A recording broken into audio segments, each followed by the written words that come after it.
Devinez qui a chopé un mal de gorge dans un pays où il fait 32 degrés. Je me fatigue en fait. Ça, c'est la petite serre des voisins d'en face. Et j'aime beaucoup. Je trouve ça trop mignon en fait avec le lierre et tout qui monte. J'aime bien quand il y a de la verdure. Et autant vous dire qu'en centre-ville, il n'y en a pas spécialement de la verdure ici. C'est-à-dire que chaque espace, chaque mini-espace qu'il y a, c'est pour construire des logements. C'est-à-dire qu'on s'entasse un petit peu à Ho Chi Minh. Là, il y a mon père qui est parti, je sais pas où il est parti. Genre, ma cousine, elle me dit, il y a des fois, ton père, il est là et ton père, il est pas là. Et on sait pas où il va. Bah, c'est le résumé de mon enfance, en fait. Et de mon adolescence. Et des fois, il était là, il y avait des fois, il était pas là. Et tu savais pas où il était. Et une fois, ça savais, pour les vacances d'été, là, où j'étais pendant un mois chez lui, il m'avait oublié. Alors, il était parti dormir chez son ex, et il m'avait oublié. Sauf que moi, j'étais jeune, j'avais pas d'argent. J'ai mangé tout ce que j'ai trouvé dans les placards. Mais après, je l'appelle le week-end et je lui dis, papa, il n'y a plus à manger dans l'appart. Et là, il m'engueule. Mais c'est toi qui m'as oublié, je suis ta fille, tu dois me nourrir. Et du coup, il était énervé parce qu'il était à un mariage et qu'il a dû quitter le mariage pour aller m'acheter à manger, le ramener et repartir au mariage. Et il a été obligé de le faire parce qu'à la base, il voulait pas le faire parce que je lui ai dit, bah sinon, j'appelle maman et elle va aller me chercher à manger. Et là, il a su que si maman était au courant, il allait se faire engueuler sa mère. Du coup, il est parti me chercher à manger. Pendant une semaine, je l'ai pas vu. Il vient, il dépose des courses et il repart. Mais nos rapports vont mieux depuis, hein, je vous rassure. Et j'aime beaucoup mon papa. C'est fou comme le fait d'avoir la peur de perdre ton père et qu'il devienne handicapé te rapproche beaucoup. Bref, aujourd'hui, on va aller au musée de la guerre. Je sens que je vais pleurer. Alors, ce qui est marrant, c'est qu'ici, on ne dit pas la guerre du Vietnam, on dit la guerre des Américains. Parce que les Américains, on les a boxés quand même. C'est-à-dire qu'il y a une photo, vous pouvez regarder sur Google, c'est la fuite de l'ambassade américaine qui est sur le toit d'un immeuble, qui existe toujours encore, que vous pouvez visiter. Alors, visiter pas vraiment, parce que du coup, c'est une entreprise du coup, qui est dedans.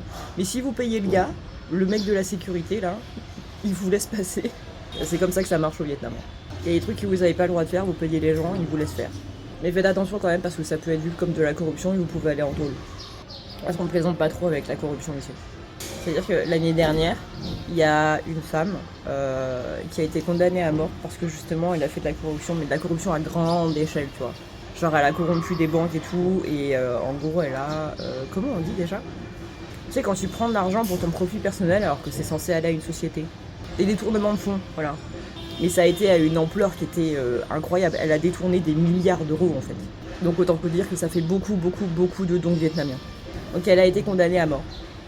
Et le gouvernement a dit, maintenant ce genre de choses on ne laisse plus passer. Voilà, cette femme sera un exemple pour les autres. Il faut savoir que la condamnation à mort au Vietnam, elle n'est pas vraiment utilisée. Elle reste rare en fait. Si vous entendez des chants, c'est parce qu'il y a malheureusement le voisin qui est décédé. Et du coup, il y a des moines bouddhistes qui viennent, qui font des chants.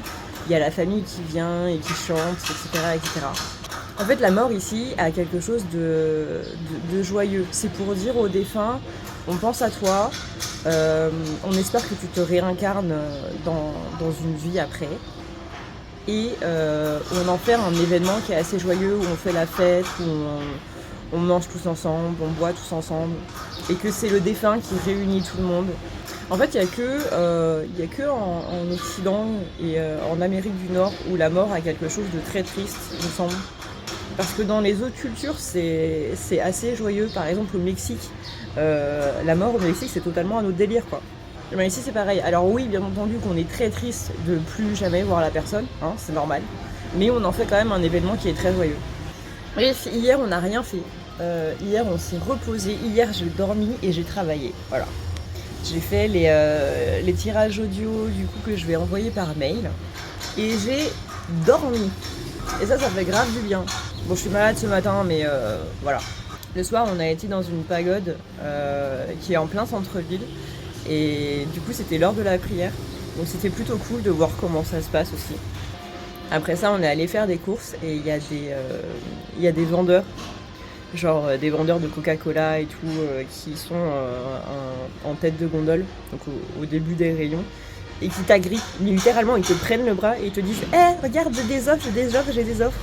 Et limite, ils te suivent dans tout le magasin. Donc imagine, t'as ça à Leclerc. Genre, t'as un mec au début du rayon de Leclerc qui est là, qui a des petits papiers dans la main pour je sais pas quoi d'ailleurs. Parce que c'est même pas des réductions en soi. Et puis il t'agrippe le bras, genre. C'est normal au Vietnam. Et il est là, il te dit ouais, regarde, ma marque elle est trop bien, achète-la. Bah non frère. Laisse-moi aller acheter mes tampons tranquille, genre. Et bref, l'Asie c'est un autre monde. On a aussi l'été dans la fameuse rue qui dort jamais. Genre c'est des bars, des boîtes de nuit, tout partout, tout au long de la rue. Il y avait plus d'étrangers que de Vietnamiens. Il y avait des Viettes, mais vraiment pas beaucoup.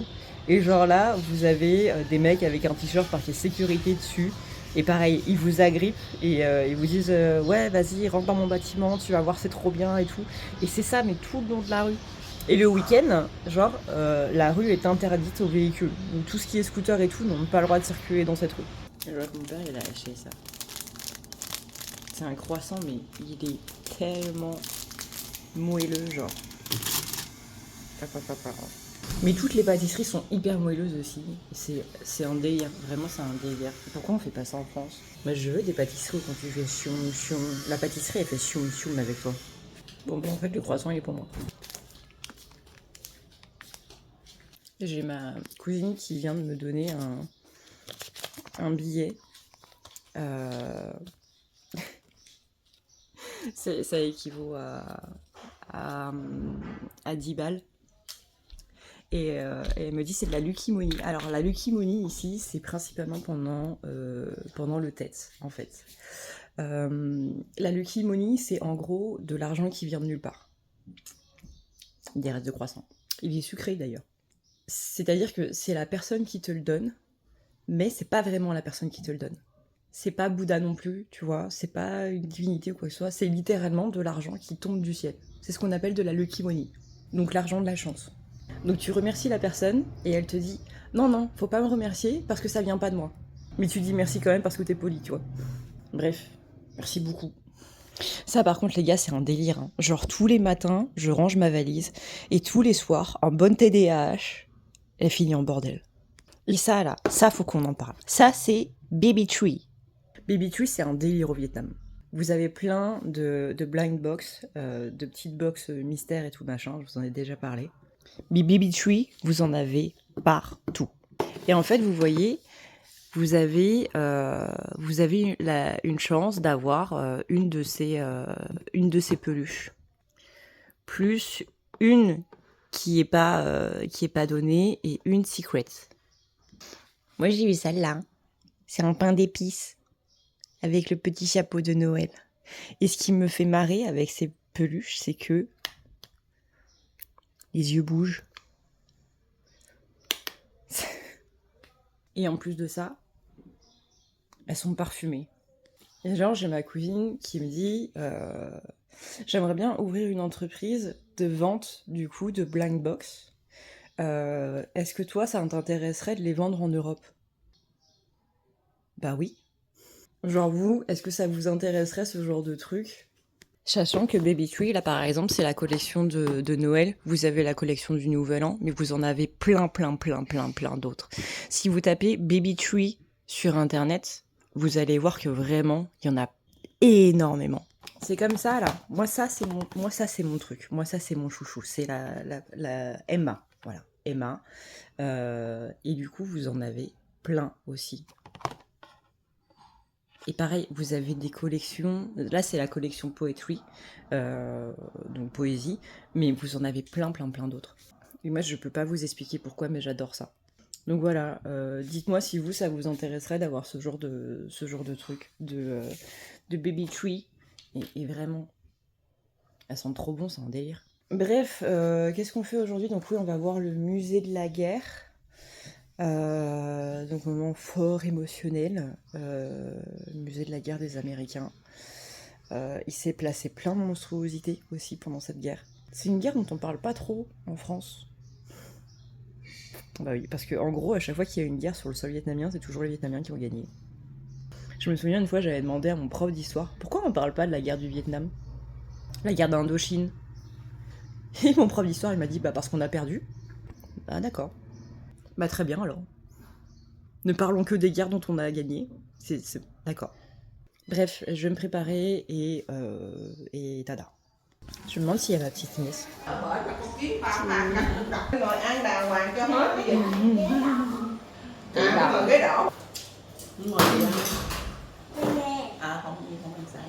It's your breakfast? It's your breakfast? Yeah. Donc le petit déjeuner au Vietnam, c'est littéralement un bol de soupe avec des pousses de soja, des crevettes, de la viande et un peu de verdure. Je ne saurais pas trop vous dire si c'est des haricots verts ou des pousses d'artichaut ou je sais pas trop quoi. Je vais rester avec mon croissant. On est au palais. Beaucoup de gens qui font des photos en tenue traditionnelle. Bên tay phải của quý khách là trục đường chính dẫn vào Dinh.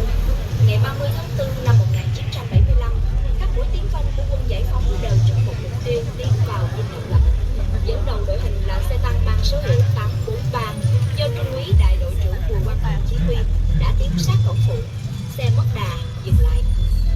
Ngay sau đó, xe tăng mang số hiệu 390 do trung úy chính trị viên đại đội Vũ Đăng Toàn chỉ huy đã hút tung cổng chính tiến thẳng vào sân Dinh.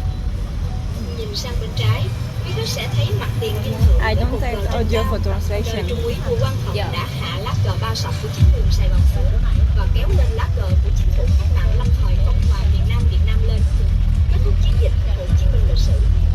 Quý khách đang nhìn thấy hai xe tăng có số hiệu 843 và 390. Đó là xe đồng loại đồng thời với hai xe tăng đầu tiên vào trong Dinh Thượng. Phía trước mặt quý khách là máy bay F-5E do trung úy phi công Nguyễn Thành Trung sử dụng để ném bom vào Dinh ngày 8 tháng 4 năm 1975. Bên tay phải của quý khách là nhà Bác.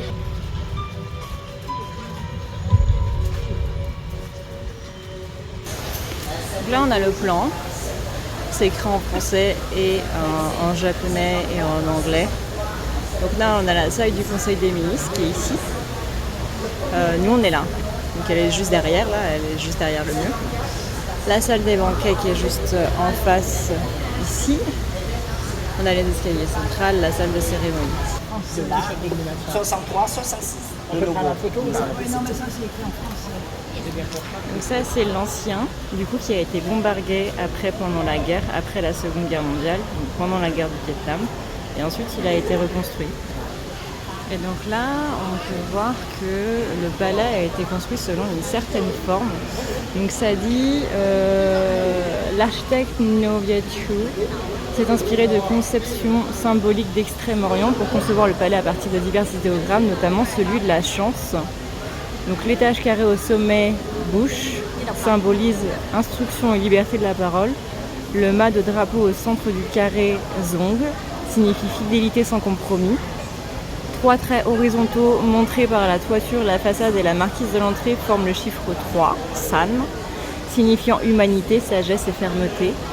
Ces 3 traits reliés par une verticale surmontée d'une ligne forment le caractère zu, chef, signifiant le pouvoir du chef de l'État. Et les signes de la façade forment le caractère sing, qui signifie la prospérité, symbolisant le désir de richesse pour tout le pays. Donc là, on a la salle du banquet, avec les vases et tout, la peinture qui est super jolie. Ici, on a la salle du coup de réception du Conseil des ministres. Ah, donc là, ça dit le Conseil réunissait tous les gouvernements et seulement le ministre important et le décret de novembre de 1967 du président Nguyen Van Thieu. Le gouvernement comprenait le Premier ministre, etc. Ça, c'est ce qui a causé littéralement... là, en fait, on dit que cet homme-là, les 2 hommes-là, le lieutenant Nguyen, après le bombardement le 8 avril 1975, en gros, ils ont lâché des bombes du coup sur le palais et ça a forcé... ce fait d'armes a fortement ébranlé le pouvoir en place et obligé le président des États-Unis à ordonner l'évacuation des derniers Américains encore à Saigon. C'est la photo dont je vous parlais. Et ici, du coup, on est dans la salle de réception. Et la statue que vous voyez tout là-bas, c'est Ho Chi Minh. Celui qui a donc donné le nom à la ville et celui qui est à l'origine du coup de la résistance vietnamienne par rapport à tout en fait. Ça, c'est une photo qui est relativement importante puisque c'est les représentants du nord et du sud du Vietnam qui approuvent le résultat de la conférence consultative pour la réunion nationale. Avant, le Vietnam était divisé en deux et c'est après cette photo, du coup, donc le 21 novembre 1975, que le Vietnam a été réunifié. Et là, cette peinture, il est marqué que c'est l'ancêtre fondateur du Vietnam. Là, j'imagine qu'ils ont essayé de recréer la galerie des glaces de Versailles. Essayé. Oh, un grand petit tapis tout rond comme le moignon. Regardez, il y a des petits dragons dessus. Alors ici, on a quoi? On a le président Nguyen Van Thieu et ses pitons.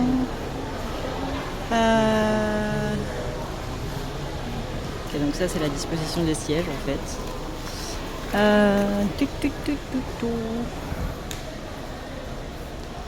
J'adore les armoires. C'est de l'or qui est dessus, bien évidemment. On est dans le palais présidentiel de l'indépendance, tout ça. Alors par contre, ce sont des défenses d'éléphants. Voilà, ça on aime un peu moins. Le braconnage, c'est pas bien. Oh, mais on a des petits pénix au milieu. Ça, c'est du bois laqué. Voilà. D'inspiration japonaise. Petite cour intérieure avec une toute petite figurine. Chambre à coucher. Salle à manger.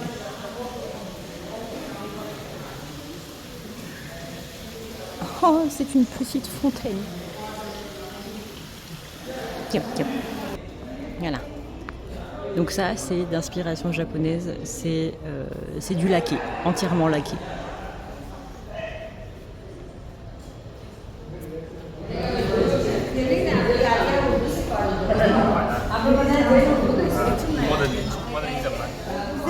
J'imagine pas le temps qu'il a fallu pour faire ça. Et toujours, il y a des personnes qui sont en train de faire leurs photos de mariage. Il y a des personnes qui sont en train de prendre des photo-shootings tout court. Voilà. Les deux là, ils vont se marier et du coup, ils font leurs photos de mariage dans le palais de l'Indépendance. Joie à eux. Paix et bonheur. Alors, classé monument historique en 1976, puis monument national des spéciales en 2009, ouvert au public depuis 1990, le palais fut le lieu d'importants événements historiques.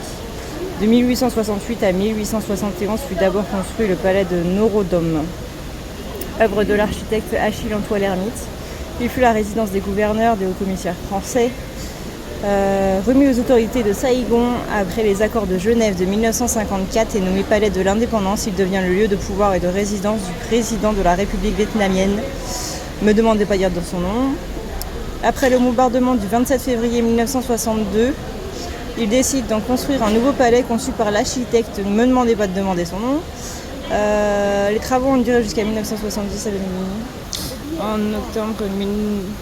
En octobre 1967, Nguyen Van Thieu, arrivé au pouvoir, y amène sa famille jusqu'à son abdiction le 21 avril 1975. Il sera remplacé par le vice-président Tran Van Quang. Puis une semaine plus tard, par le général... Oui, parce que le président Tran Van Quang a démissionné une semaine plus tard. Par le président Duong Van Minh.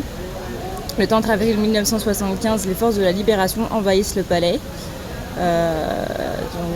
Il se rend sous condition, c'est la victoire, la libération du Sud est terminée. Independence Day. Donc là, du coup, c'est pour ça qu'il y a des tanks qui sont là-bas et qu'on a vu un avion militaire par là-bas. C'est parce que du coup, c'est le palais de l'Indépendance et que pour qu'il devienne le palais de l'Indépendance, il a fallu qu'il y ait eu quelques petits trucs, quelques petites guerres que ce soit avec les colons français ou que ce soit avec les armées américaines, hein, ce qu'on appelle la guerre du Vietnam. Bah, ici, on l'appelle la guerre des Américains. Hein, encore une fois, ils ont gagné la guerre. Voilà.